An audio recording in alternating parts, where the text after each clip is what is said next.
दिल्ली के द्वारका इलाके में हज हाउस बनाने के खिलाफ हिंदू संगठन जोरों शोर से प्रदर्शन कर रहे हैं।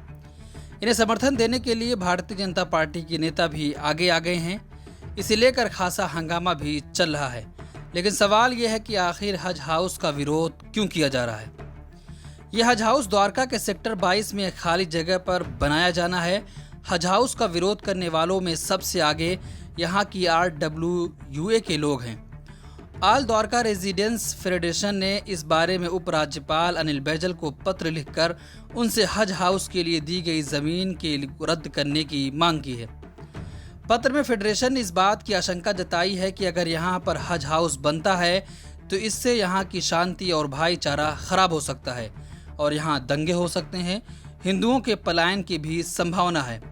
पत्र में यह भी कहा गया है कि यहाँ शाहीन बाग, जाफराबाद और कश्मीर जैसे हालात बन सकते हैं। विरोध कर रहे लोगों ने प्रदर्शन के दौरान जय श्री राम के नारे, हिंदू एकता और हज हाउस यहाँ नहीं बनेगा के नारे लगाते रहे। लोगों ने हाथ में प्ले कार्ड्स भी लिए हुए थे। श्री राम, जय श्री राम, हज हाउस बंद करो, जय श्री राम, जय श्री राम,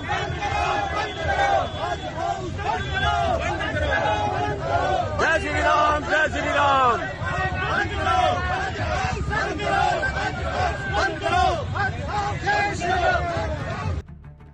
इस हज हाउस का शिलान्यास 2008 में तत्कालीन मुख्यमंत्री शीला दीक्षित ने किया था। इसके बाद 2018 में अरविंद केजरीवाल सरकार ने इसके लिए 94 करोड़ रुपए की मंजूरी दी है। हज हाउस बनने पर यहाँ के लोगों की ओर से जो आशंकाएं जताई गई हैं, उनका सिर पैर नहीं दिखाई देता। हज हाउस में आने वाले लोगों और स्थानीय लोगों के बीच आखिर क्यों कोई झगड़ा होगा? क्यों दो समुदायों के लोग आपस में उलझेंगे?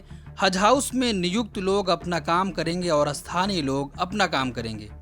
बीजेपी के नेताओं का इस प्रदर्शन में कूदने का मतलब यह है कि आप ऐसे समझ सकते हैं कि 2020 के विधानसभा चुनाव का जिक्र करना होगा।